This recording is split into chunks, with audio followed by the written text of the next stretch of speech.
परन्तु अहमीयङ्करवावहै तेजस्वी नावधीतमस्तु ॐ शान्ति शान्ति शान्ति। यच्छेद्वाङ्मनसि प्रज्ञः यच्चेद्वाङ्मनसि प्रज्ञः तद्यच्छेज्ञानात्मनि तद्यच्चेज्ञानात्मनि ज्ञानमात्मनि महति नियच्छेत ज्ञानमात्मनि महति नियच्छेत ज्ञानमात्मनि महति नियच्छेत ज्ञानमात्मनि महति नियच्छेत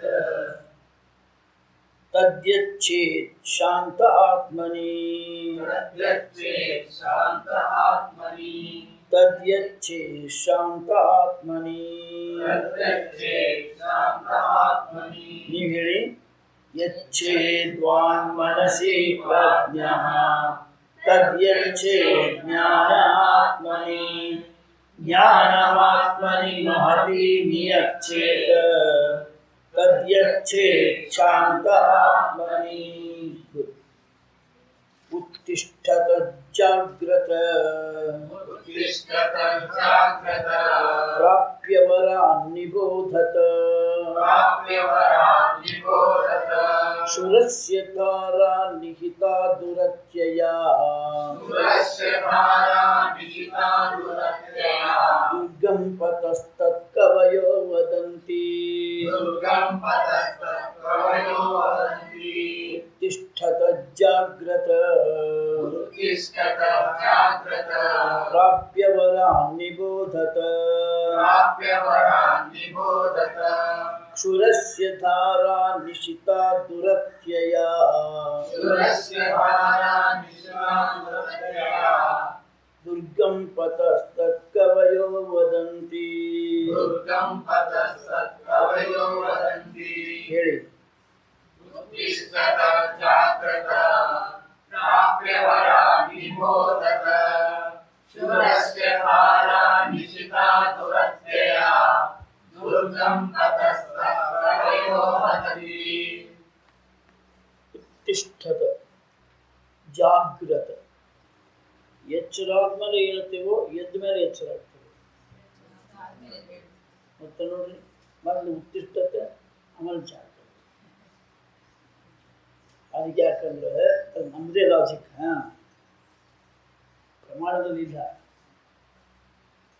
ಕೆಲವರು ಎಚ್ಚರಾದರೂ ಇನ್ನೂ ಎದ್ದಿರೋದಿಲ್ಲ ಆದ್ರೆ ಮೊದಲು ಎದ್ದು ಕೂಡ ಆಮೇಲೆ ಎಚ್ಚರ. ಉತ್ತಿಷ್ಠತೆ ಜಾಗ್ರತೆ ವರಾನ್ ಪ್ರಾಪ್ಯ ನಿಬೋಧತೆ ವರಾನ್ ಪ್ರಾಪ್ಯ ಶ್ರೇಷ್ಠರನ್ನು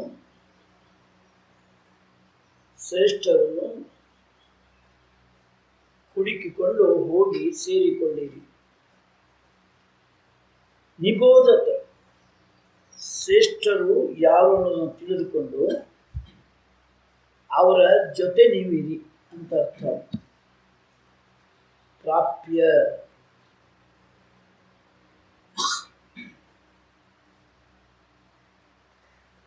ಯಾವ ಈ ಜ್ಞಾನ ಮಾರ್ಗ ಇದೆಯೋ ಇದು ಶುರಸ್ಯ ಧಾರಾ ನಿಶಿತಾ ನಿಶಿತಾ ಕ್ಷುರಸ್ಯ ಧಾರಾ ಅತ್ಯಂತ ಹರಿತವಾದ ಚಾಕುವಿನ ಅಲಗಿನಂತೆ ನಿಶಿತಾ ಹರಿತವಾಗಿ ಮಾಡಲ್ಪಟ್ಟ ಕತ್ತಿಯ ಅಲಗಿನಂತೆ ದುರತ್ಯಯ ದಾಟಲು ಅಸಾಧ್ಯವಾದ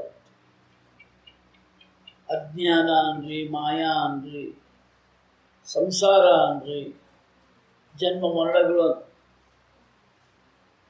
ಮಕ್ಕಳು ಯಾಕಪ್ಪ ಹಿಂಗೆ ಮಾಡ್ತೀರಾ ಮಾತಾಡಬಾರ್ದು ನಿಮ್ಮ ಕೆಲಸ ನೀವು ಮಾಡಿ ಸುಮ್ಮನೆ ಗೊತ್ತಾ ದುರತ್ಯಯ ಸಂಸಾರವನ್ನು ದಾಟುವುದು ಬಹಳ ಕಷ್ಟ. ಜನ್ಮ ಮರಣಗಳನ್ನು ಪಾರುಗಾಣುವುದು ಭಾರಿ ಕಷ್ಟ. ಮಾಯೆಯನ್ನು ದಾಟುವುದು ಭಾರಿ ಕಷ್ಟ. ಅಜ್ಞಾನವನ್ನು ಕಳೆದುಕೊಳ್ಳುವುದು ಭಾರಿ ಕಷ್ಟ. ಇಷ್ಟು ಅರ್ಥಗಳು ಬರ್ತವೆ.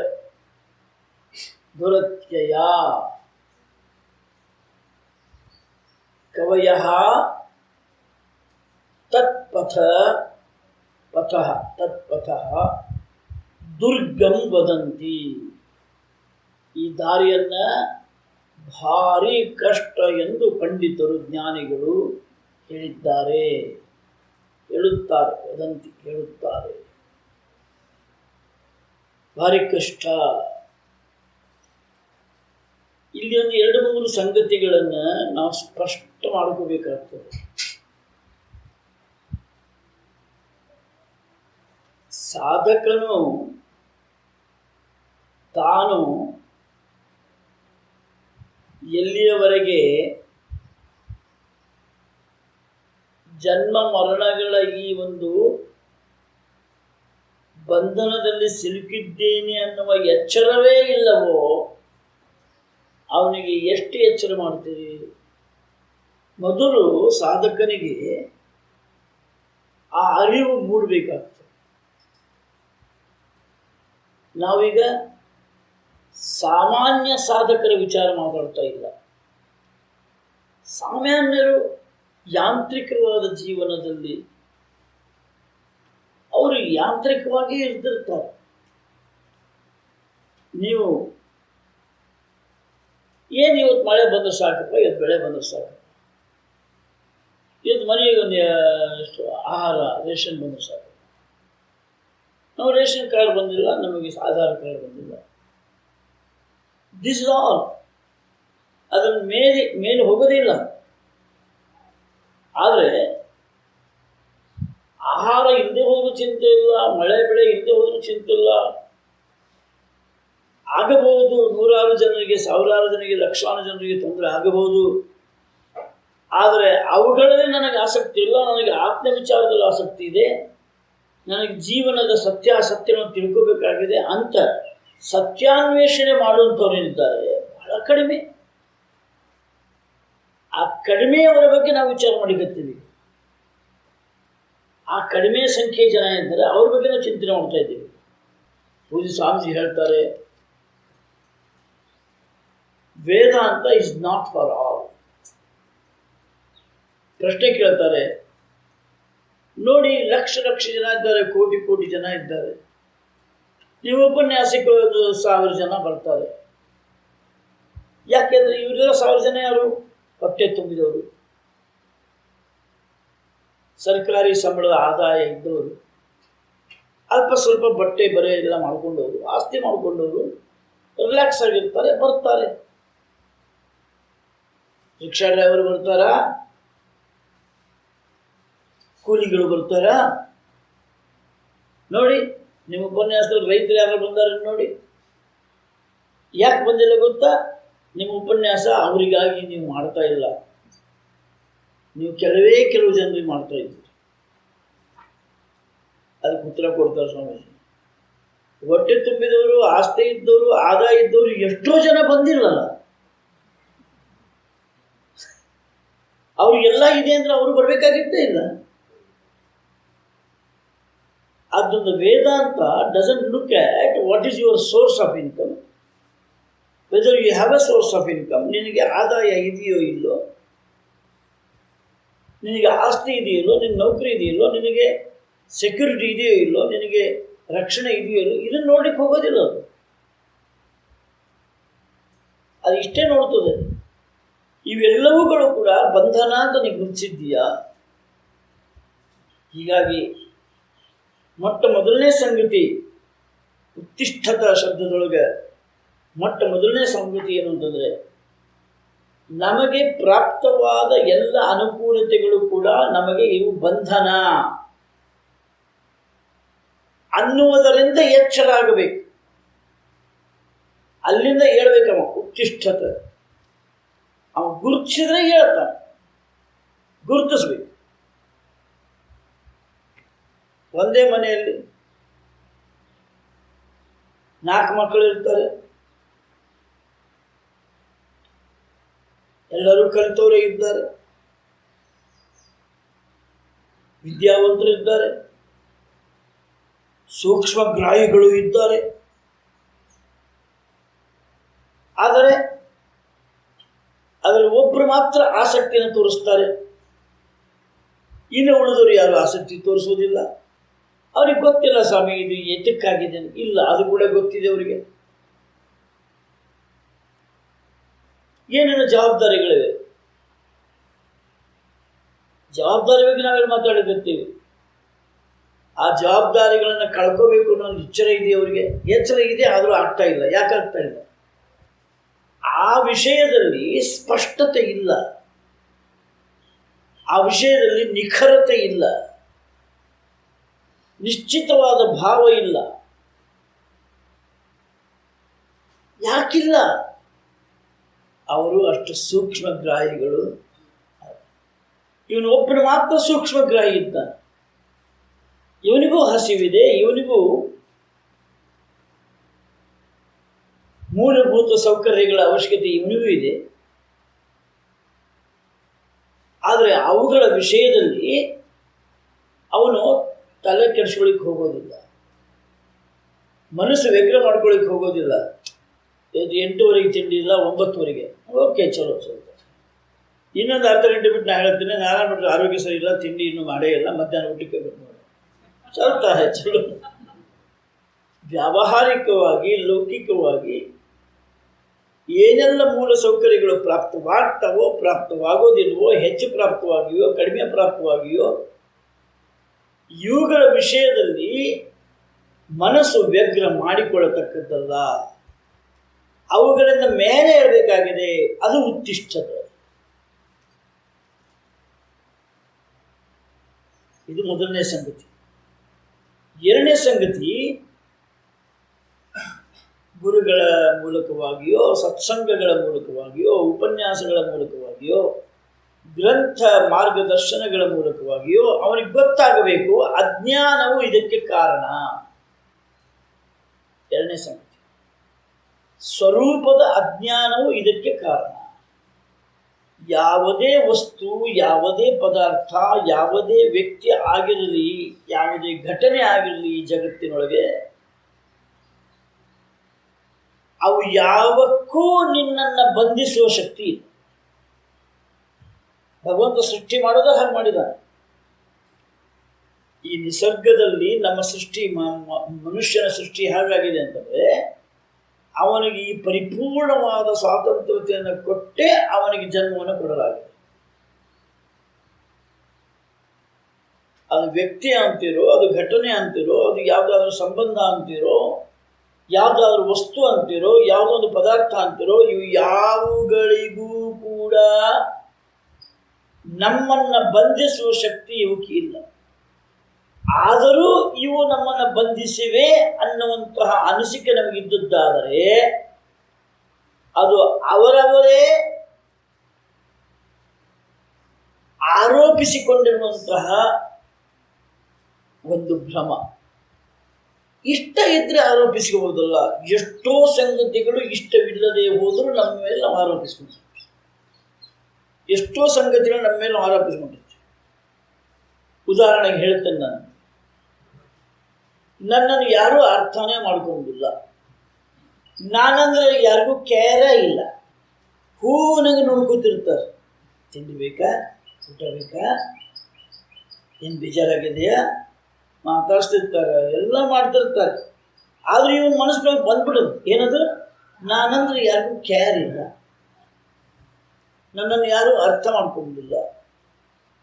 ಡಿಪ್ರೆಷನ್ಸು ಇವೆಲ್ಲ ಭಾರಿ ಇಷ್ಟವಾದದ್ದಲ್ಲ.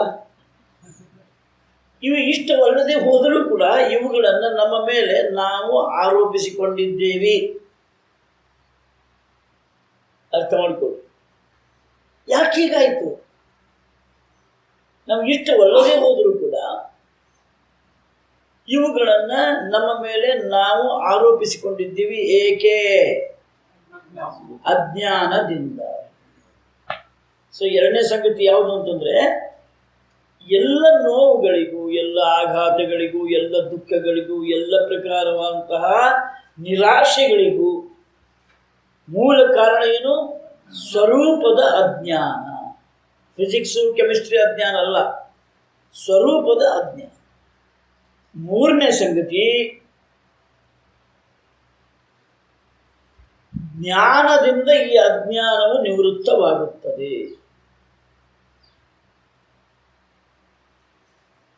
ಇವು ವೇದಾಂತದಲ್ಲಿ ಅತ್ಯಂತ ಪ್ರಮುಖವಾದ ಅಂಶ.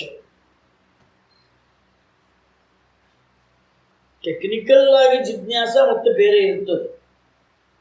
ಯಾವುದೇ ಒಂದು ಜ್ಞಾನ ಬೇಕಾದರೆ ಆ ಜ್ಞಾನಕ್ಕೆ ಪ್ರಮಾಣ ಬೇಕು. ನಾಲ್ಕನೇ ಪಾಯಿಂಟ್, ಜ್ಞಾನ ಪ್ರಾಪ್ತಿಗಾಗಿ ಪ್ರಮಾಣದ ಅವಶ್ಯಕತೆ ಇದೆ. ಪ್ರಮಾ ಶಬ್ದ, ಪ್ರಮಾ ಅಂದರೆ ಜ್ಞಾನ, ಪ್ರಮಾ ಜನಕಂ ಪ್ರಮಾಣಂ, ಪ್ರಮಾ ಜನಕಂ ಪ್ರಮಾಣಂ. ಜ್ಞಾನ ಉತ್ಪತ್ತಿಗೆ ಯಾವುದು ಕಾರಣವೋ ಅದನ್ನು ಪ್ರಮಾಣ ಅಂತ ಕರೀತಾರೆ. ಪ್ರಮಾ ಅಂದರೆ ಜ್ಞಾನ. ಎರಡು ಶಬ್ದ ಇವೆ,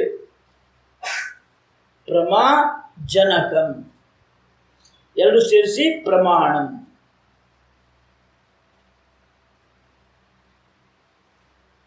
ಜ್ಞಾನ ಉತ್ಪತ್ತಿಗೆ ಯಾವುದು ಕಾರಣವೋ ಅದು ಪ್ರಮಾಣ ಅನಿಸುತ್ತೆ. ಈ ಶ್ಲೋಕದ ಮೂಲಕವಾಗಿ ನಚಿಕೇತನು ಅತ್ಯಂತ ಗಂಭೀರವಾದ ವಿಷಯವನ್ನು ಪ್ರವೇಶಿಸ್ತಾ ಇದ್ದಾನೆ. ಈವರೆಗೂ ಯಮನಿಗೇನು ಉಪದೇಶ ಮಾಡದ, ಅದು ಮಾಹಿತಿ ಪೂರೈಸುವ ಉಪದೇಶ, ಮಾಹಿತಿ ಪೂರೈಸುವ ಉಪದೇಶ. ಈ ಶ್ಲೋಕದ ನಂತರ, ಈ ಶ್ಲೋಕ ಮತ್ತು ನಂತರ ಬರುವಂಥ ಶ್ಲೋಕಗಳು ಅವನಿಗೆ ವೇದಾಂತದಲ್ಲಿ ಪ್ರವೇಶವಾಗಲಿಕ್ಕೆ ಅವಕಾಶ ಕೊಡ್ತಾರೆ. ಅವನು ಶ್ರೇಷ್ಠ ಆಚಾರ್ಯ. Yama is not an ordinary person, ಬಹಳ ಶ್ರೇಷ್ಠ ಆಚಾರ್ಯ.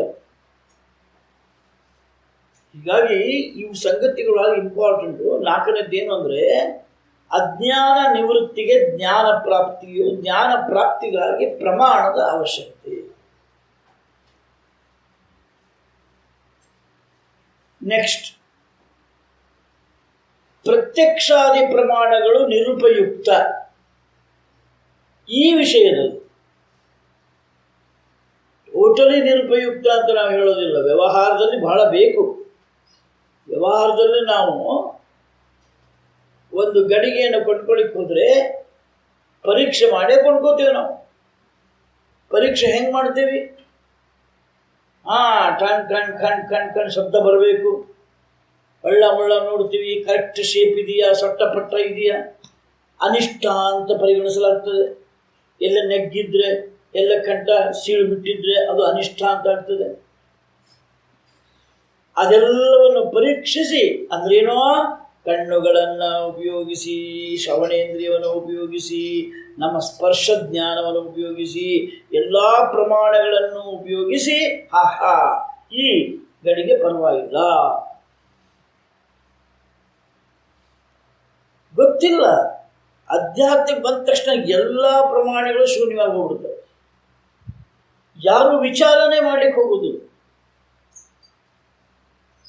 ಪ್ರಮಾಣವಿಲ್ಲದೆ ಜ್ಞಾನ ಹೇಗೆ ಸಾಧ್ಯ? ಆ ಶಬ್ದನೇ ಹೇಳ್ತಿದೆ, ಪ್ರಮಾ ಜನಕಂ ಪ್ರಮಾಣ. ಜ್ಞಾನ ಉತ್ಪತ್ತಿಗೆ ಆಶ್ರಯ ಕೊಡುವುದು ಯಾವುದು? ಅದು ಪ್ರಮಾಣ ಅಂತ ಹೇಳುದು. ಕೆಂಪು ಹೂವು, ನನ್ನ ದೃಷ್ಟಿಯು ಅದಕ್ಕೆ ಆಶ್ರಯ ಕೊಡು, ಅದರ ದೃಷ್ಟಿಯು ಪ್ರಮಾಣ. ಇದು ಸುಬ್ಬಲಕ್ಷ್ಮಿ ಸಂಗೀತ ಪ್ರಮಾಣ, ಶ್ರವಣೇಂದ್ರಿಯ ಪ್ರಮಾಣ. ಈ ಪ್ರತ್ಯಕ್ಷಾದಿ ಪ್ರಮಾಣಗಳಿಗೆ ಲಭ್ಯ ಇಲ್ಲ. ಇದು ಮೊದಲು. ಇವೆಲ್ಲ ನಿರುಪಯುಕ್ತ, ಟೋಟಲಿ ನಿರುಪಯುಕ್ತ ಅಂತ ನಾವು ಹೇಳೋದಿಲ್ಲ. ವ್ಯವಹಾರಕ್ಕೆ ಇವು ಬೇಕು, ಆದರೆ ಆತ್ಮಜ್ಞಾನಕ್ಕೆ ಟೋಟಲಿ ನಿರುಪಯುಕ್ತ. ಪ್ರತ್ಯಕ್ಷ ಪ್ರಮಾಣಗಳಂತೂ ಉಪಯೋಗಕ್ಕೇ ಬರುವುದಿಲ್ಲ. ಆತ್ಮನ ಶಬ್ದ ಕೇಳಿಸ್ತಂತೆ, ಢಮ್ ಢಮ್ ಢಮ್ ಢಮ್ ಢಮ್ ಢಮ್ ಢಮ್, ನಗಾರಿ ಹೊಡೆದಂಗೆ. ಬೆಳಗ್ಗೆ 4:30 ಮೆಡಿಟೇಷನ್ ಕೂತ್ಕೊಂಡಾಗ ಅದು ಒಳಗೆ ಕೇಳಿಸ್ತಂತೆ. ಏನು ಕೇಳಿಸ್ತೇನೆ? ಹಾಂ, ನಗಾರಿ ಶಬ್ದ, ಢಮ್ ಢಮ್ ಢಮ್. BP ಹೆಚ್ಚು ಕಡಿಮೆ ಆಗಿರ್ಬೇಕು ನೋಡಿ, ಸುಮ್ಮನೆ ಯಾಕೆ. ಗೆಜ್ಜಿ ಶಬ್ದ ಕೇಳಿಸ್ತದೆ, ಗಿಲ್ ಗಿಲ್ ಗಿಲ್ ಗಿಲ್. ಬರೀತಾರೆ ಪುಸ್ತಕ, ಏನೇನು ಬರೀತಾರೆ. ಪ್ರತ್ಯಕ್ಷ ಪ್ರಮಾಣಗಳಿಗೆ ಲಭ್ಯನೇ ಇಲ್ಲ. ಕಾರಣ ಅಸ್ಪರ್ಶಂ. ಆತ್ಮನಿಗೆ ಸ್ಪರ್ಶ ಇಲ್ಲ, ಆತ್ಮನಿಗೆ ಧ್ವನಿ ಇಲ್ಲ, ಆತ್ಮನಿಗೆ ಶಬ್ದ ಇಲ್ಲ, ಆತ್ಮನಿಗೆ ರೂಪ ಇಲ್ಲ. ಅಶಬ್ದಂ ಅಸ್ಪರ್ಶಂ ಅರೂಪಂ, ಇದು ಆತ್ಮನ ವಾಸ್ತವಿಕತೆ. ಇದು ಹೆಂಗೆ ಕೇಳಿಸ್ತದಪ್ಪ ನಿನಗೆ? ಒಟ್ಟು ಜನರನ್ನ ಹಿಂಗೆ ಮಾಡ್ಬಿಡು. ಒಟ್ಟು ಏನಾರು ಹೇಳಿ. ಇನ್ನು ಅನುಮಾನ ಪ್ರಮಾಣ, ದೃಷ್ಟಾಂತ ಪ್ರಮಾಣ ಅಲ್ಪ ಸ್ವಲ್ಪ ಉಪಯೋಗ ಮಾಡ್ಕೋತೀವಿ. ಅವುಗಳಿಂದಲೇ ಆತ್ಮಜ್ಞಾನ ಆಗ್ತದೆ ನಾವು ಹೇಳೋದಿಲ್ಲ. ಅವನು ರೆಫರ್ ಮಾಡ್ಕೋತೀವಿ. ಯತ್ರ ಯತ್ರ ಧೂಮಃ ತತ್ರ ತತ್ರ ವನ್ಯಹಿ. ಆದರೆ ಮರಿಬಾರ್ದು, ಅಲ್ಲಿಯೂ ಕೂಡ ಪ್ರತ್ಯಕ್ಷ ಪ್ರಮಾಣವೇ ಉಪಯೋಗಕ್ಕೆ ಬಂದಿರುತ್ತೆ. ಹೊಗೆ ಆದರೂ ಕಾಣಬೇಕಿಲ್ಲ ಧೂಮ. ಧೂಮ ನೀ ಕಂಡ ಮೇಲೆ ಆಮೇಲೆ ನಿರ್ಣಯಿಸ್ತೀಯ. ಏನು ನಿರ್ಣಯಿಸ್ತೀಯ? ಅಲ್ಲಿ ಬೆಂಕಿ ಇದೆ. ಇನ್ನು ದೃಷ್ಟಾಂತನೂ ಅಷ್ಟೇ, ಅಲ್ಲಿಯೂ ಕೂಡ ಪ್ರತ್ಯಕ್ಷ ಪ್ರಮಾಣಗಳು ಉಪಯೋಗಕ್ಕೆ ಬರ್ತವೆ. ಇನ್ನು ಅರ್ಥಾಪತ್ತಿ ಅನುಪಲಬ್ಧಿ ಅಂತ ಇನ್ನೆರಡು ಪ್ರಮಾಣಗಳಿವೆ. ಅಲ್ಲಿಯೂ ಕೂಡ ಈ ಪ್ರತ್ಯಕ್ಷ ಪ್ರಮಾಣಗಳ ಉಪಯೋಗ ಬರ್ತವೆ. ಪ್ರತ್ಯಕ್ಷ ಪ್ರಮಾಣಗಳಿಗೆ ಆತ್ಮನು ಪ್ರಾಪ್ತವಾಗಲಾರ. ಆದ್ದರಿಂದ ಈ 5 ಪ್ರಮಾಣಗಳಿಂದಲೂ ಕೂಡ ಆತ್ಮಜ್ಞಾನವು ಸಾಧ್ಯ ಇಲ್ಲ. 6ನೇ ಸಂಗತಿ ಬರ್ತದೀಗ. ಯಾವುದು ಪ್ರಮಾಣ ಅಂದರೆ ಶಾಸ್ತ್ರ ಪ್ರಮಾಣ. ಅದನ್ನು ಶಬ್ದ ಪ್ರಮಾಣ ಅಂತ ಕರೀತಾರೆ. ನಷ್ಟ ದಶಮನ ಕಥೆ. ನಷ್ಟ ದಶಮನ ಕಥೆ. 10 ಜನ ಶಿಷ್ಯರು ಗುರುವಿನ ಆಜ್ಞೆಯಿಂದ ತೀರ್ಥಕ್ಷೇತ್ರಕ್ಕೆ ಹೋಗಿ ಮರಳಿ ಬರುವಾಗ ನದಿಯನ್ನು ದಾಟುವ ಸಂದರ್ಭದಲ್ಲಿ ದಾಟಿದ ಮೇಲೆ ಗ್ರೂಪ್ ಲೀಡರ್ ಅಂತ ಇರ್ತಾನೆ. ಅವನ ಶರ್ಟ್ ಮೇಲೆ ನಂಬರ್ 10 ಅಂತ ಬರೆದಿರ್ತಾರೆ. ಮತ್ತು ಕಳ್ಕೋಬಾರ್ದು ಗುರುಗಳು. ಸೊ 1 2 3 ಏಕಃ ದ್ವೇ ತ್ರೀಣಿ ಚತ್ವಾರಿ ಪಂಚ ಷಷ್ಠ ಸಪ್ತ ಸಪ್ತಮ ಸಪ್ತ ಅಷ್ಟ ನವ. ಅಲ್ಲಿವರೆಗೂ ಗೊತ್ತಿರ್ತದೆ. ಅಹಂ ದಶಮ, ನಾನು ದಶಮ, ನಾವು ಗೊತ್ತಿರ್ತದೆ. ಯಾವಾಗ ನಾವೆಲ್ಲರೂ ದಾಟಿದೀವೋ ಇಲ್ಲೋ ಅಂಥೇಳಿ ನನ್ನ ಕತೆ ಯಾವಾಗ ಚೇಂಜ್ ಮಾಡ್ತಿರ್ತೀನಿ. ಯಾಕೆ ನನಗೆ ಗೊತ್ತದ, ನೀವೇನೋ 1000 ಸಲ ಕೇಳಿರಿ ಕತೆ. ಮತ್ತೊಂದು ಸಲ ಹೇಳ್ಬೇಕು ಅನ್ಸೈತಿ. ಯಾಕೆ ಎಚ್ಚರಿಟ್ಕೊಂಡು ಕೇಳ್ತೀರಿ ಅಂದ್ರೆ ನನಗೆ ಏನೋ ಚೇಂಜ್ ಮಾಡ್ತಿರ್ತೀನಿ. ಅದು ಎಣಿಸಿದ, ಎಲ್ಲರೂ ಬಂದ್ವೇ ಇಲ್ಲ ಅಂತ ಎಣಿಸಿದ. 1 2 3 4 9 ಅಂತ ಎಣಿಸಿದ. 8 7 6 ಹಿಂಗೆ ಉಲ್ಟಾ ಎಣಿಸಿದ. ಮತ್ತು ಮಧ್ಯದಿಂದ ಹೋಗಿ ಮತ್ತೆ ಉಲ್ಟಾ ಬಂದ. ಎಷ್ಟು ಎಣಿಸಿದ್ರೂ ಕೂಡ 10ನೇ ಅವನು ಸಿಗಲಿಲ್ಲ. ದಶಮಃ ನಷ್ಟ. ಜೋರಾಗಿ ಅಳ್ತಾ ಕೂತ್ಕೊಂಡ್ಬಿಟ್ಟಿದ್ದೆ. ಗುರುಗಳೇ ಮುಖ ಹೆಂಗೆ ತೋರಿಸೋದು? ಭಾರತ ದೇಶದೊಳಗೆ ನಮ್ಮ ಭಾರತೀಯರಲ್ಲಿ ಒಂದು ಪರಂಪರೆ ಇದೆ. ಒಬ್ಬರು ಅಳ್ತಾರ ಅಂದ್ರೆ ಜೊತೆಗೆ ನಾವು ಹತ್ತು ಬಿಡೋದು. ಯಾಕೆ ಅಳ್ತಾರ ಅಂದ್ರೆ ಕೇಳಿ ಸೇತು ಎಲ್ಲರೂ ಅಳ್ಕೋದು ಕೂತ್ಕೊಂಡು. ಸಿಂಪೆಥೆಟಿಕ್, ಅನುಕಂಪ. ಅಯ್ಯೋ ಪಾಪ ಅಳ್ತಾನ ಅನ್ನೋದು ತಾವು ಅಳೋದು. ಅತ್ತಾರ ಅಂತ ಅಳೋದು. ನಿಮ್ಮಂತೂ ಯಾರೋ ಬಂದು ಕೇಳಿದ್ರು, ಏನಪ್ಪ ಯಾಕೆ ಅಳ್ತೀಯ ನೀನು? ಅವ್ನು ಗೊತ್ತಿದ್ರು ತಾನೇ ಹೇಳೋದು. ಅವಾಗ ಏನೂ ಹೇಳಲಿಲ್ಲ, ಆ ಕಡೆಗೆ ನೋಡಿದ. ಏನಪ್ಪ ಯಾಕೆ ಅಳ್ತೀರಿ? ಅಲ್ಲಿ ಇನ್ನು ಅಳ್ಳಿಕತ್ತಿರಲ್ಲ, ಅವ್ರು ಹಚ್ಚು ನಾವು ಹಚ್ಚಿದ್ವಿ. ಏನಪ್ಪ ಯಾಕೆ ಅಳ್ತೀಯ? ಹೋಗುವಾಗ 10 ಜನ ಇದ್ವಿ, ಮರಳಿ ಬಂದರೆ ಎಷ್ಟಿದ್ವಿ? 9 ಇದ್ವಿ. ಅವ ಗುರು ನಂಬರ್ 1. ಅವ ಏನು ಬಂದಿದ್ದ ದಾರಿ ಹೋಗ, ಅವ ಗುರು ನಂಬರ್ 1. ಅವನೇನು ಹೇಳ್ದ, ಕಳ್ಕೊಂಡ್ರೆ ಹುಡುಕಬೇಕು ಅಂತಾರೆ. ನೀವು ಹುಡುಕಿದ್ರಿ? ನಾವು ಈಗ ಕಳ್ಕೊಂಡಿದ್ದು ಗೊತ್ತಾಯ್ತು, ನಾವು ಹುಡುಕಲಿಲ್ಲ. ಕೂತ್ಕೊಂಡು ಹತ್ರ ಹೆಂಗೆ ಸಿಗ್ತಪ್ಪ, ಹುಡುಕ್ಬೇಕು, ಹೋಗಿ. ಹೌದಲ್ಲ, ಎಂಥ ಮೂರ್ಖರಿದ್ದೀವಿ ನಾವು. ಎಲ್ಲರೂ ಏನು ಮಾಡಿದ್ರಿ? ಈಗ ಹುಡುಕ್ಲಿಕ್ಕೆ ಏನೇನು ಜಾಗ ಇದೆ? ಆಚೆ ದಡ ಇದೆ, ಈಚೆ ದಡ ಇದೆ, ಆಚೆ ಕಾಡಿದೆ, ಈಚೆ ಕಾಡಿದೆ. ಇಷ್ಟ ಇಲ್ಲ, ನದಿಯ ಒಳಗಿದೆ, ಬಂಡೆಗಳ ಸಂಧಿ ಇದೆ. ಪಾಪ ಎಲ್ಲ ಹುಡುಕಿದ್ರು. ಸಿಗಲ್ರಿ ಅಂತ ವಾಪಸ್ ಹೇಳಲಿಕ್ಕೆ ಅಂತ ಬಂದು ಇವು ಹೋಗ್ಬಿಟ್ಟು ಮತ್ತು ಅಳ್ಕೋದು ಕೂತ್ಕೊಂಡು ಇನ್ನೊಬ್ಬ ಗುರು ಬಂದ. ಅವ ಹೇಳ್ದ, ನೋಡಪ್ಪ, ಬರೀ ಹುಡುಕಿದ್ರೆ ಹೆಂಗೆ ಸಿಗ್ತದೆ? ಈಶ್ವರ ಅನುಗ್ರಹ ಬೇಕು. ಆದ್ದರಿಂದ ನೀವೇನು ಮಾಡಬೇಕು?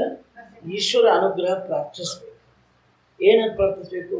10ನೇಯವನು ಬೇಕು ನಮಗೆ, 10ನೇಯವನು ಬೇಕು ನಮಗೆ, 10ನೇಯವನು ಬೇಕು ನಮಗೆ, 10ನೇವನೇ ಎಲ್ಲಿದ್ದೀಯೋ ಬಾರೋ 10ನೇವನೇ, ಬಾರೋ 10ನೇವನೇ. ತಬಲಾ, ಹಾರ್ಮೋನಿಯಮ್ಮು, ತಾಳ ಎಲ್ಲ ತಗೊಂಡು 10ನೇವನಿಗೆ ಪ್ರಾರ್ಥನೆ ಮಾಡಬೇಕಲ್ಲ. ಸಿಗಲಿಲ್ಲ. ಆ ಗುರುನೂ ಹೋಗ್ಬಿಟ್ಟು ಇನ್ನೊಬ್ಬ ಗುರು ಬಂದು, ಹಂಗೆಲ್ಲ ನಡೆಯೋದಿಲ್ಲಪ್ಪ, ಯಮ ನಿಯಮ ಅವೆಲ್ಲ, ಶಮ ದಮ ಎಲ್ಲ ಚೆನ್ನಾಗಿ ರೂಢಿಸ್ಕೋಬೇಕು, ಯೋಗ ಮಾಡಬೇಕು, ಯೋಗಾಸನ ಮಾಡಬೇಕು, ವ್ಯಾಕರಣ ಕಲಿಬೇಕು, ಎಲ್ಲ ಮಾಡಿಕೊಂಡ್ರೆ ಆಮೇಲೆ ನಿನಗೆ ಸಿಗ್ತಾನೆ. ಪಾಪ ಅದೊಂದು ದೊಡ್ಡದೊಂದು ತಲೆ ಮೇಲೆ ಭಾರ ಹೊತ್ಕೊಂಡು ಆದರೂ ಸಹಿತ ಸಿಗಲಿ. ಅವ ಸೈಂಟಿಫಿಕ್ ಗುರು ಬಂದ. ಇಷ್ಟು ನಮೂನೆ ಗುರುಗಳಿದ್ದಾವೆ. ನಾನು ಇವನ್ನೆಲ್ಲ ಬೇಕಂತ ಹೇಳಿಕತ್ತೀನಿ. ನಾನು ಇಷ್ಟೆಲ್ಲ ಟೈಪ್ ಗುರುಗಳಿದ್ದಾರೆ. ಅವ್ನು ಸೈಂಟಿಫಿಕ್ ಗುರು, ಹೈಡ್ರಾಲಿಕ್ಸ್ನೊಳಗೆ PhD ಮಾಡಿಕೊಂಡು ಆಮೇಲೆ ಸನ್ಯಾಸಿ. ಅವನು ಸೈಂಟಿಫಿಕ್ ಗುರು. ಅವನು ಬಂದ, ಭಾಳ ಸಮಾಧಾನವಾಗಿ ಎಲ್ಲ ಕೇಳಿಸ್ಕೊಂಡ. ಮಕ್ಕಳೇ, ಈ ನದಿಯಲ್ಲಿಯ ನೀರು ಯಾವ ಸ್ಪೀಡ್ನಲ್ಲಿ ಹರಿತಾ ಇದೆ ಅಂತ ಕೇಳಿ. 10ನೇವನು ಕಳ್ಕೊಂಡದ್ದಕ್ಕೂ ನದಿ ನೀರು ಸ್ಪೀಡ್ಗೆ ಏನು ಅಲ್ಲ. ಅವ ಈ ನದಿಯೊಳಗೆ ಮುಳುಗಿದ್ರೆ ಅಥವಾ ದಾರಿಯೊಳಗೆ ಬ್ರಿಡ್ಜ್ ದಾಟುವಾಗ ಮುಳುಗಿದ್ದ ಅಂದರೆ, ಅಥವಾ ಈಜುವಾಗ ಮುಳುಗಿದ್ದ ಅಂದರೆ, ಈ ಸದ್ಯ ಎಷ್ಟು ದೂರ ಹೋಗಿರ್ಬೋದು ಅಂತ ಲೆಕ್ಕ ಆಗಬೇಕಲ್ಲ. ಅದಕ್ಕೆ ಇದು ಸ್ಪೀಡ್ ಎಷ್ಟು? 30 ಮೈಲ್ ಸ್ಪೀಡ್. 30 ಮೈಲ್ ಎಷ್ಟು ಗಂಟೆಗೆ ಕಳ್ಕೊಂಡ್ರಿ? ಸುಮಾರು 9 ಗಂಟೆಗೆ. ಈಗ ಎಷ್ಟು ಗಂಟೆ ಆಗಿದೆ? 12 ಗಂಟೆ. 3 ತಾಸಿಗೆ ಎಷ್ಟು ಮೈಲ್ ಆಯ್ತು? 90 ಮೈಲ್. ಮತ್ತು ಇಲ್ಲಿ ಹುಡುಕಿರಿ ಹೆಂಗೆ ಸಿಗ್ತಾನ? ಎಲ್ಲಿ ಹುಡುಕ್ಬೇಕು? 90 ಮೈಲ್ ಡೌನ್ ಸ್ಟ್ರೀಮ್, ಅಲ್ಲಿ ಹೋಗಿ ಹುಡುಕ್ಬೇಕು. ಓಡಿದ್ರಲ್ಲ, ಸೈಂಟಿಫಿಕಲಿ ಪ್ರೂವ್ಡ್ ಮಾಡಿ, ಸೈಂಟಿಫಿಕ್ ಪ್ರೂವ್ ಮಾಡಿ ಓಡಿದ್ರು. ವಾಪಸ್ ಬಂದು ಹೇಳಬೇಕಂದ್ರೆ ಇವನು ಹೋಗ್ಬಿಟ್ಟೆ. ಬಿಸಿ ಇರ್ತಾರೆ ನೋಡ್ರಿ ಗುರುಗಳು. ಸರ್ ಏನು ಮಾಡೋದು ಈಗ? ಮತ್ತೆ ಕೂತ್ಕೊಂಡು ಒಬ್ಬನೇ ಒಬ್ಬ ಕಾರುಣಿಕ ಗುರು ಬಂದ. ಅವ ದಯಾಘನ ಕಾರುಣಿಕ ಗುರು ಬಂದ. ಒಂದು ರೌಂಡ್ ಎಲ್ಲರೂ ನೋಡ್ದ, ಕಥೆ ಎಲ್ಲ ಕೇಳ್ಕೊಂಡ. ಆಮೇಲೆ ಹೇಳ್ದ, ಕೇಳಿ ಭಾಳ ಸುಂದರವಾಗಿದೆ. ಆದ ಕಥೆ ಅಲ್ಲಿ ಮುಗೀತು. ಇದು ನಿಜವಾದ ಕಥೆ ಈಗ ಮುಂದೆ ಶುರುವಾಗುತ್ತೆ. ಏನು ಹೇಳ್ತಾರೆ? ನಷ್ಟ ದಶಮಃ ಅಸ್ತಿ. ಅವರೆಲ್ಲ ಏನು ಹೇಳ್ತಾ ಇದ್ರು? ಇರ್ಬಹುದು, ಅಲ್ಲಿರ್ಬೋದು ಹುಡುಕ್ರಿ, ಇಲ್ಲಿರ್ಬೋದು ಹುಡುಕ್ರಿ, ಅಲ್ಲಿ ಸಿಕ್ಕರು ಸಿಗ್ಬೋದು, ಅವತ್ತೇನು ಹೋಗಿರ್ಬೋದು, ಡೌನ್ ಸ್ಟ್ರೀಮ್ನಾಗ ಹುಡುಕ್ರಿ, ನೀವು ಇನ್ನೂ ಅಧಿಕಾರಿಗಳಾಗಿಲ್ಲ, ಅಧಿಕಾರಿಗಳಾಗಿ ಹುಡುಕ್ರಿ, ಅಧಿಕಾರಿಗಳಾಗ್ಬೇಕಾದ್ರೆ ಹಿಂಗೆಲ್ಲ ಮಾಡಬೇಕು, ಇತ್ಯಾದಿ ಇತ್ಯಾದಿ. ವಿವೇಕ, ವೈರಾಗ್ಯ, ಶಮ ದಮ ಉಪರತಿ ತಿತಿಕ್ಷಾ ಶಬ್ದ ಸಮಾಧಾನ ಎಲ್ಲ ನೀವು ರೂಢಿಸ್ಕೋಬೇಕು, ಇದೆಲ್ಲ ಮಾಡ್ರಿ ಅಂತ ಹೇಳಿದರೆ ವಿನಃ ಇವನೊಬ್ಬನ ಬಾಯಿಂದ ಮಾತ್ರ ಬಂತು. ಏನಂತ ಬಂತು? ನಷ್ಟ ದಶಮಃ ಅಸ್ತಿ. ಒಂದು ರೌಂಡ್ ಹಿಂಗೆ ನೋಡಿಬಿಟ್ಟು ಅಸ್ತಿ ಅಂದ ತಕ್ಷಣವೇ ಏನು ಖುಷಿ, ಎಲ್ಲರಿಗೂ ಓಡಿ ಬಂದರು. ಕಥಮಸ್ತಿ, ಕುಚ್ಚು ಅಸ್ತಿ ಎಲ್ಲ ಕೇಳಿದ್ರು ಅವನಿಗೆ. ಅವನು ಆರೋಗ್ಯವಾಗಿದ್ದಾನೆ. ನೀವು ನೋಡ್ತಾ ಇದ್ದೀರಿ ಅವನಿಗೆ, ನನ್ನ ಕಣ್ಣಿಗೆ ಕಾಣಿಸ್ತಾ ಇದ್ದಾನ. ಓಹ್, ನಮಗೂ ಕಾಣಿಸ್ತಾನ, ನಿಮಗೂ ಕಾಣಿಸ್ತಾನ. ತೋರಿಸ್ರಿ. ಯಾರಿಗೆ ತೋರಿಸ್ಲಿ? ಬನ್ನಿ, ನಾನು ತೋರಿಸ್ತೀನಿ. ಅವರಂದರು, ನಮಗೆಲ್ಲ ಏನು ಉಪಯೋಗ, ನಿಜವಾದ ದುಃಖ ಅಂತ ನಾವು ಲೀಡರು, ಅವನಿಗೆ ತೋರಿಸ್ಬಿಡ್ರಿ, ಅವ್ರಿಗೆ ತೋರಿಸ್ಬಿಡ್ರಿ. ಆ ಲೀಡರ್ ನಿಲ್ಸೋಳು, ಬಾಪ ಅವ 10ನೇವನು ಹೌದೇನೋ, ಅಂಗಿ ಮೇಲೆ ಬರ್ತಾರಲ್ರಿ, ಅವ ನಂಬರ್ 1, ಏಕಃ ಅಲ್ಲ ಏಕಂ, ಏಕಂ. ಆಮೇಲೆ 2ನೇದು, ಅವ 3ನೇದು, ಅವನು 6ನೇದವನ್ರಿ, ಅವನು 5ನೇವನು. ಹಿಂಗೆ ಹೇಳ್ತಾ ಹೇಳ್ತಾ ಹೇಳ್ತಾ 9ನೇವನು. ಅದು ನೀನು ಎಷ್ಟನೇವನು? ಓ, ಅದು ಎಲ್ಲೂ 10ನೇವನಿಲ್ಲ ಅಂದ್ರೆ ನೀನು ಎಷ್ಟನೇವನು? ಇದಕ್ಕೆ ಯಾವ ಪ್ರಮಾಣವೂ ಇಲ್ಲ, ಇದಕ್ಕೆ ಇನ್ನು ಯಾವ ಪ್ರಮಾಣವೂ ಇಲ್ಲ. ಆಪ್ತ ಪುರುಷ ವಾಕ್ಯ ಈ ಸಂದರ್ಭದಲ್ಲಿ ನಮ್ಮನ್ನು ಉದ್ಧಾರ ಮಾಡುವನು ಒಬ್ಬನೇ ಒಬ್ಬನವನು ಆಪ್ತ ಪುರುಷ. ಆ ಆಪ್ತ ಪುರುಷನ ಶಬ್ದಗಳು, ವಾಕ್ಯಗಳು, ಆ ವಾಕ್ಯಗಳು ಅಮೃತ ಧಾರ ಬಂದಂಗೆ ಬರ್ತಾರೆ. ಆ ವಾಕ್ಯ ನೀನು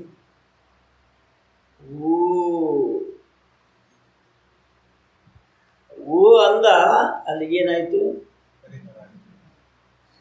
ಏನು ಶರ್ಟ್ ನೋಡ್ಲಿಕ್ಕೆ ಹೋದ್ನೇನು, ನಂಬರ್ 10 ಅದನ್ನ ಅಥವಾ ಹಿಂಗೆ ಮುಟ್ಟಿದ್ದೇನು?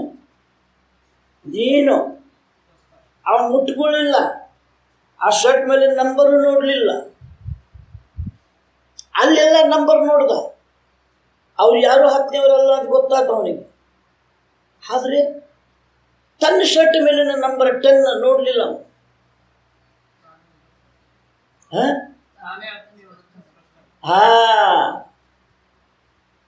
ಅವನು ನೋಡಿದ್ರೆ ಶರ್ಟ್ ನಂಬರ್ 10 ಅಂತ ಗೊತ್ತಾಗ್ತಿತ್ತು, ಆದರೆ ತಾನೇ 10ನೇ ಗೊತ್ತಾಗ್ತಿತ್ತು.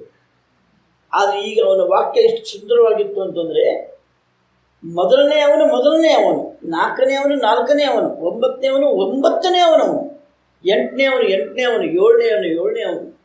ನೀನು ಎಷ್ಟನೇ? ಇದ್ದೀಯೋ ಇಲ್ಲೋ? ಸತ್.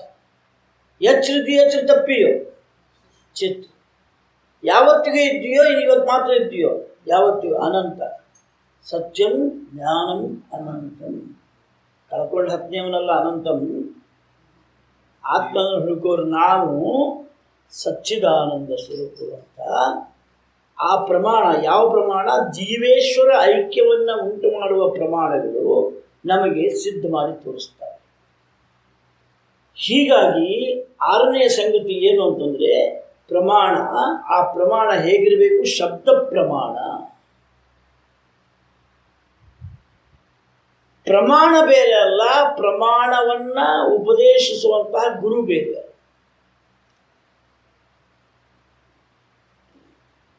ಪ್ರಮಾಣ ಬೇರೆ ಅಲ್ಲ, ಪ್ರಮಾಣವನ್ನು ಪ್ರಯೋಗಿಸುವಂತಹ ಗುರು ಬೇರೆ ಅಲ್ಲ. ಪ್ರಮಾಣವನ್ನು ಬಲ್ಲವನು ಯಾರೋ, ಪ್ರಮಾಣವನ್ನು ಅಭ್ಯಾಸ ಮಾಡಿದವನು ಯಾರೋ, ಪ್ರಮಾಣವನ್ನು ಅಧ್ಯಯನ ಮಾಡಿದವನು ಯಾವನೋ ಅವನೇ ಪ್ರಮಾಣಗಳನ್ನು ಪ್ರಯೋಗಿಸುವ ಕಲೆಯನ್ನು ಹೊಂದಿರ್ತಾನೆ. ಪ್ರಮಾಣವನ್ನು ಪ್ರಯೋಗಿಸುವ ಕಲೆ. ಸ್ವಾಮಿ, ಒಂದು ಕೆಲಸ ಮಾಡಿ, ಮೊದಲು ಕಲೆಯನ್ನು ತಿಳಿಸ್ಬಿಡಿ, ಆಮೇಲೆ ಪ್ರಮಾಣ ಪ್ರಯೋಗ ಮಾಡಿ. ಬರುವುದಿಲ್ಲ. ಪ್ರಮಾಣವನ್ನು ಪ್ರಯೋಗ ಮಾಡ್ತಾ ಇದ್ದಾಗಲೇ ನಾವು ಆ ಕಲೆಯನ್ನು ನಾವು ರಿಸೀವ್ ಮಾಡಬೇಕು, ಅದನ್ನು ಗ್ರಹಿಸಬೇಕು. ಅವ್ರು ಪ್ರಯೋಗ ಮಾಡ್ತಾ ಇದ್ದಾಗಲೇ ನಾವು ಗ್ರಹಿಸಬೇಕು. Just like a child. ಆ ಮಗು ತಾಯಿ ರಂಗೋಲಿ ಹಾಕುತ್ತಾ ಇದ್ದಾಗ ತಾಯಿ ಚುಕ್ಕಿ ಎಲ್ಲೆಲ್ಲಿಡಬೇಕು ಅಂತ ಕಲಿಸ್ಕೊಡ್ತಾಳೆ. ಯಾವ ಚುಕ್ಕಿಯನ್ನು ಸೇರಿಸಬೇಕು ಅಂತ ಕಲಿಸ್ಕೊಡ್ತಾಳೆ. ಆದರೆ ಪರ್ ಸೆಕೆಂಡ್ ಎಷ್ಟು ರಂಗೋಲಿ ಬಿಡಬೇಕು, ಎಷ್ಟು ಗ್ರಾಮ್ ಬಿಡಬೇಕು ಅಂತ ತಿಳಿಸ್ತಾಳೇನು. ಮತ್ತದು ಹೆಂಗೆ ಬಂತ ಮಗುಗೆ? ಜೊತೆಗೇನೆ ಅದು ಹಿಂಗೆ ನೋಡ್ತದೆ. ಅದು ಎಲ್ಲಿ ಬೀಳ್ತದೆ ಪೌಡರ್, ಎಲ್ಲಿಂದ ಬೀಳ್ತದೆ, ಹೆಂಗೆ ಬೀಳ್ತದೆ, ಅದು ಅವಳು ಹಿಂಗೆ ಮಾಡ್ತಾ ಇದ್ದಾಗ ಗಿಣಿಕ್ ನೋಡ್ತದೆ. ಪ್ರಮಾಣವನ್ನು ಪ್ರಯೋಗ ಮಾಡೋದು, ಬರೀ ಪ್ರಮಾಣ ಒಂದೇ ಇದ್ರೆ ಆಗೋದಿಲ್ಲ. ಆ ಪ್ರಮಾಣಗಳನ್ನು ಪ್ರಯೋಗಿಸುವ ಒಂದು ಕಲೆ ಇದೆ. ಚಪಾತಿ ಲಟ್ಟಿಸ್ತಾರೆ, ಪರ್ ಸೆಕೆಂಡ್ ಎಷ್ಟು ಪೌಂಡ್ ಪ್ರೆಷರ್ ಹಾಕಬೇಕು ಅಂತ ಹೇಳ್ತಾಳೆ ನಮ್ಮ. ಮತ್ತು ಆ ಮಗಳಿಗೆ ಹೆಂಗೆ ಬಂತದ್ದು ಮಾಡಲಿಕ್ಕೆ, ಆ ಮಗನಿಗೆ ಅಂತ ಹೆಣ್ಣು ಗಂಡು ಭೇದ ಮಾಡೋದಿಲ್ಲ. ಮಕ್ಕಳಿಗೆ ಹೆಂಗೆ ಬಂತದ್ದು, ಹಿಟ್ ಕೊಟ್ಲು, ಅಮ್ಮ ನಾನು ಮಾಡ್ತೀನಿ, ತಗೋ, ಕೆಡಿಸ್ತು, ತಗೋ, ಮತ್ತೆ ಕೆಡಿಸ್ತು, ತಗೋ, ಕೂತ್ಕೊಂಡು ಕೇಳು ಅರ್ಥ ಆಗೋದಿಲ್ಲ, ಮತ್ತೆ ಕೂತ್ಕೊಂಡು ಕೇಳು ಅರ್ಥ ಆಗೋದಿಲ್ಲ, ಮತ್ತೆ ಕೂತ್ಕೊಂಡು ಕೇಳು, ನೀನು 1000 ಸಲ ಕೇಳು, ನಾವು 1000 ಸಲ ಹೇಳ್ತೀವಿ, ಆದರೆ ಒಂದು ಸಲ ಅದು ಅರ್ಥ ಆಗಲೇಬೇಕು. ಅದನ್ನು ನೋಡ್ತಿರ್ತೀವಿ. ಹಾಗೆ ಇಲ್ಲಿ ಕೂಡ ಉಪದೇಶದ ಜೊತೆಗೇನೆ ಉಪಯೋಗ ಮಾಡುವ ಕಲೆಯೂ ಇರ್ತದೆ. The vision as it is has to be transfer. ಒಳಗಿರುವಂತಹ ಏನು ಆ ಜೀವೇಶ್ವರ ಐಕ್ಯ ಅನ್ನುವಂತಹ ಒಂದು ಸತ್ಯಾಂಶ ಇದೆಯೋ, ಆ ಸತ್ಯಾಂಶ ಹೇಗಿದೆಯೋ ಹಾಗೆ ಶ್ರೋತೃವಿಗೆ ಅದು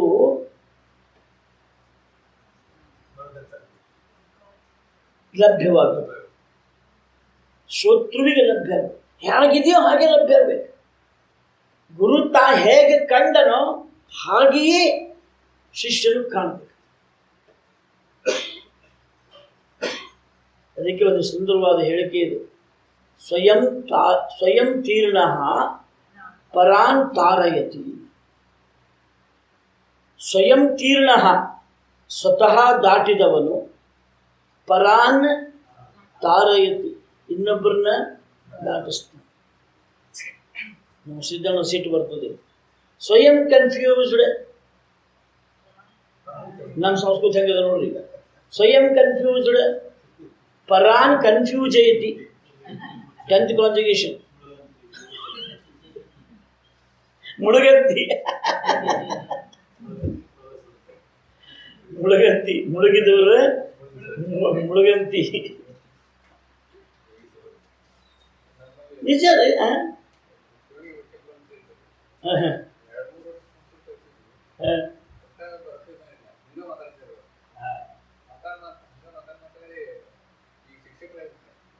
ನೋಡ್ರಿ, ಇನ್ಫ್ಯಾಕ್ಟ್ ಈಜೋರೆಲ್ಲ ಮುಳುಗೆ ಈಜ್ತಾರೆ. ಒಮ್ಮೆಲೆ ಯಾರು ಈಜು ಹೋಗೋದಲ್ಲ, ನೀರು ಕುಡಿತಾರ, ಮುಳುಗುತ್ತಾರ. ಸೊ ಸ್ವಯಂ ತೀರ್ಣ ಪರಾಂತ, ದಾಟಿದವನು ದಾಟಿಸುತ್ತಾನೆ, ಮುಳುಗಿದವನು ಮುಳುಗಿಸುತ್ತಾನೆ. ಹಾಗಾದರೆ ಗುರುವಾಕ್ಯೇಶು ಶಾಸ್ತ್ರವಾಕ್ಯೇಶು ವಿಶ್ವಾಸ. ಗುರುವಾಕ್ಯ ಬೇರೆ ಅಲ್ಲ, ಶಾಸ್ತ್ರವಾಕ್ಯ ಬೇರೆ ಅಲ್ಲ. ಅದೇ ಇವತ್ತು ನೀವು ಶ್ಲೋಕ ಬರ್ಕೊಂಡಿದ್ದೀರಿ ನೋಡಿ. ಗುರು ಹೇಳುವ ಉಪದೇಶ ಬೇರೆ ಅಲ್ಲ, ಶಾಸ್ತ್ರ ಹೇಳುವುದು ಬೇರೆ ಅಲ್ಲ. ಇವೆರಡು ಒಂದೇ ಅನ್ನುವ ಪೂರ್ಣ ವಿಶ್ವಾಸ ಇದೆ. ಆ ಗುರು ಕೊಡುವಂತಹ ಉಪದೇಶಕ್ಕೆ ನಮ್ಮನ್ನು ನಾವು ಸಮರ್ಪಿಸ್ಕೋಬೇಕು. ಅದಕ್ಕೆ ವರಾನ್ ಪ್ರಾಪ್ಯ, ಶ್ರೇಷ್ಠಾನ್ ಪ್ರಾಪ್ಯ. ಯಾರು ಶ್ರೇಷ್ಠರು?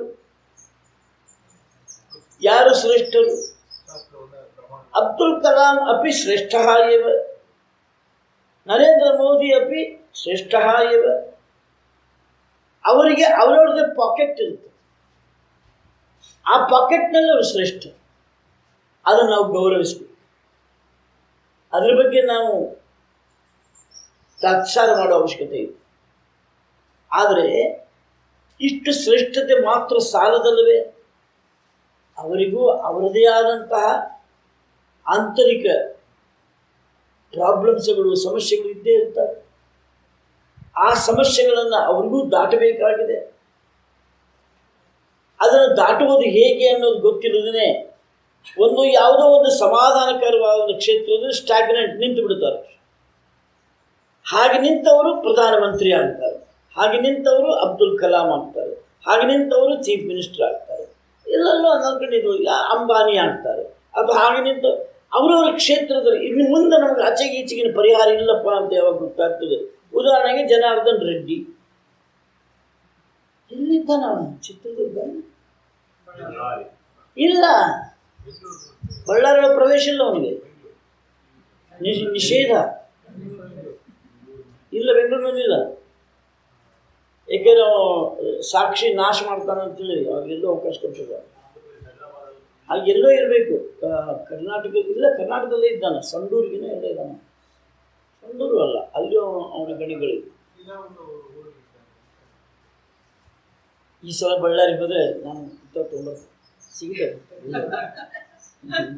ಬಿಡ್ತೀವಿ. ಸೊ ಏನೇವೆ ಅವರು ಅಲ್ಲಲ್ಲೆಲ್ಲ ನಿಂತ್ಕೊಂಡ್ಬಿಡ್ತಾರೆ. ಆದರೆ ಇಲ್ಲೊಬ್ಬರು ಶ್ರೇಷ್ಠನಿದ್ದಾನೆ. ಇವನು ರಾಜನಂತೆ ರಾಜನಲ್ಲ, ರಾಜನಿಗಿಂತ ಮೀರಿದ್ದಾನೆ. ಮಂತ್ರಿಯಂತೆ ಮಂತ್ರಿ ಅಲ್ಲ, ಮಂತ್ರಿಗಿಂತ ಮೀರಿದ್ದಾನೆ. ಶ್ರೀಮಂತನಂತೆ ಶ್ರೀಮಂತನಲ್ಲ, ಶ್ರೀಮಂತನಿಗಿಂತ ಮೀರಿದ್ದಾನೆ. ಪಂಡಿತರಂತೆ ಪಂಡಿತರಲ್ಲ, ಪಾಂಡಿತ್ಯವನ್ನು ಮೀರಿದ್ದಾನೆ. ಯಾರು ಅವನು? ಆತ್ಮನನ್ನು ತಿಳಿದಂತೆ. ಯಸ್ಮಿನ್ ವಿಜ್ಞಾತಃ ಸರ್ವಂ ವಿಜ್ಞಾತಂ ಭವತಿ. ಏನನ್ನ ತಿಳಿದಿದ್ಯಾದರೆ ಎಲ್ಲವನ್ನೂ ತಿಳಿದಂತೆ ಆಗುತ್ತದೆಯೋ ಅಂತಹ ತಿಳಿದವನನ್ನು ನೀನು ಶ್ರೇಷ್ಠರನ್ನು ಹುಡುಕು. ನಿಬೋಧತ, ಅವರಿಂದ ಜ್ಞಾನೋಪದೇಶವನ್ನು ನೀನು ಪಡಿ. ಆದರೆ ಈ ಮಾರ್ಗ ಅಷ್ಟು ಸರಳ ಇದೆ ಅಂತ ತಿಳ್ಕೊಬೇಡ. ಕ್ಷುರಸ್ಯ ಧಾರ, ಈ ಮಾರ್ಗ ಇದು ಕತ್ತಿಯ ಅಲಗಿನಂತೆ, ಹರಿತವಾದ ಕತ್ತಿಯ ಅಲಗಿನಂತೆ. ಇನ್ನೊಂದು ವಿಶೇಷಣ ಸೇರಿಸ್ತೇನೆ, ಡಬಲ್ ಎಜ್ಡ್. ಅಲ್ಲಿಯೂ ಹರಿತವಾಗಿದೆ, ಇಲ್ಲಿಯೂ ಹರಿತವಾಗಿದೆ. ಆಮೇಲೆ ಅದರ ಮೇಲೆ ನೀನು ನಡಿಬೇಕು. ಹೆಂಗೆ ನಡೀತೀಯ ನಡಿ. ದುರತ್ಯಯ, ಅದು ಅತಿ ದುಃಖದಾಯಕ, ಅತಿ ಕಷ್ಟವಾದ. ದುರ್ಗಂ ಪಥಃ ತತ್ ದುರ್ಗಂ ಪಥಃ, ಅದು ಅತ್ಯಂತ ಕಷ್ಟವಾದಂತಹ ದಾರಿ. ಇತಿ ಕವಯಃ ವದಂತಿ, ಪಂಡಿತರು ಈ ಮಾತನ್ನು ಹೇಳಿದ್ದಾರೆ. 105 ಭಾಷ್ಯ. ತದ್ದರ್ಶನಾರ್ಥಂ ಅನಾದಿ ಅವಿದ್ಯಾ ಪ್ರಸುಪ್ತಾಃ ಉತ್ತಿಷ್ಠತ್ ಹೇ ಜಂತವಃ ಆತ್ಮಜ್ಞಾನ ಅಭಿಮುಖಾ ಭವತ್. ಹೇಳ್ರೋ ಮೂರ್ಖರೇ, ಎಷ್ಟೊತ್ತು ಮಲಗ್ತೀರಿ? ಇನ್ನಾರು ಎದ್ದು ಹೇಳ್ರಿ. ಮಗ ಮನೆ ಬಿಟ್ಟು ಹೊರಗೆ ಹಾಕ್ಯಾನ, ಇನ್ನೂ ಗೊತ್ತಾಗೋದಿಲ್ಲ ನನಗೆ. ಹಂಗೆ ಅರ್ಥ. ಶೇರ್ ಮಾರ್ಕೆಟ್ ಎಲ್ಲ ಕೊಲ್ಯಾಪ್ಸ್ ಆಗಿದೆ, ಇನ್ನೂ ಅರ್ಥ ಆಗೋದಿಲ್ಲ ನನಗೆ. ಏನು ಕುಡಿಡ್ತಿ? ನಿನ್ನ ಸ್ವಿಸ್ ಬ್ಯಾಂಕಿನ ಹಣ ಎಲ್ಲ ಕಿತ್ಕೊಂಡು ಬಿಟ್ಟಾರ ಸರ್ಕಾರದವರು, ಇನ್ನೂ ಅರ್ಥ ಆಗಿಲ್ಲ ನಿನಗೆ. ಹೇಳಿ ಎದ್ದೇಳ ಮೂರ್ಖ, ಹಂಗೆ ಅರ್ಥದ. ಅನಾದಿ ಅವಿದ್ಯಾ ಪ್ರಸುಪ್ತಾ, ಅನಾದಿ ಕಾಲದಿಂದಲೂ ಅವಿದ್ಯೆಯಲ್ಲಿ ಮುಳುಗಿದಂತಹ, ಮಲಗಿದಂತಹ, ನಿದ್ರಿಸಿದಂತಹ ಹೇ ಜಂತವಃ ಉತ್ತಿಷ್ಠತೆ, ಹೇಳು. ಎಷ್ಟೊತ್ತು ಮಲಗ್ತೀರಿ ಹೇಳ್ರಿ? ಏನು ಮಾಡ್ಬೇಕು? ಎದ್ದು ಕೆಲವು ಮಂದಿ ಇದ್ದಾರೆ, ಎದ್ದು ಏನು ಮಾಡ್ಬೇಕು? ಹೇಳ್ತಾರೆ ಆತ್ಮಜ್ಞಾನ ಅಭಿಮುಖ. ಹೇಳು, ಕೂತ್ಕೋ, ಸ್ವಲ್ಪ ಚಾಂಟಿಂಗ್ ಮಾಡು, ಸ್ವಲ್ಪ ಪಾಠ ಓದು, ಸ್ವಲ್ಪ ಭಾಷೆ ಓದು, ಸ್ವಲ್ಪ ಪಾರಾಯಣ ಮಾಡು, ಸ್ವಲ್ಪ ಜಪ ಮಾಡು, ಸ್ವಲ್ಪ ಧ್ಯಾನ ಮಾಡು, ಸ್ವಲ್ಪ ಯೋಗ ಮಾಡು, ಸ್ವಲ್ಪ ಪ್ರಾಣಾಯಾಮ ಮಾಡು. ಹೇಳು, ಎದ್ದೇಳು. ಹಂಗದು ಆತ್ಮಜ್ಞಾನ ಅಭಿಮುಖ ಭವತ್. ಓಕೆ, ನಾನಿವತ್ತು ನಿಮ್ಮ ಕ್ಲಾಸನ್ನು ಯಾಕೆ ಅಲ್ಲಿ ಮಾಡಿದೆ ಅಂತಂದರೆ, ಶುಭಕ್ಕೆ ಅವ್ರ ಕರ್ಕಿ ಹೋಗಿ ಸೊ ಅವಳಿಗೆ ಇದನ್ನ ಉತ್ತಿಷ್ಟದ ಜಾಗೃತ ತಪ್ಪಿಸ್ಕೊಳ್ಳಿಕ್ಕೆ ಮನಸ್ಸಿರಲಿ. ಹೀಗಾಗಿ ಅವಳಿಗಾಗಿ ನಾವು ಮಾಡಬೇಕು. ಅಂದ್ರೆ ಎರಡನೇ ಸಲ ಮಾಡೋ ತಪ್ಪು ಸರಿ ಹೋಯ್ತಾ? ಹೋಯ್ತಾ? ಹೀಗಾಗಿ ನಿಮ್ಮ ಟಿಫಿನ್ ವಿಳಂಬ ಆಗಿದೆ, ಬೇಕಾದ್ರೆ ಮಾಡ್ಕೋಬೇಡ. ಹೋಗೋಣ, ಟಿಫಿನಿಗೆ ಹೋಗೋಣ.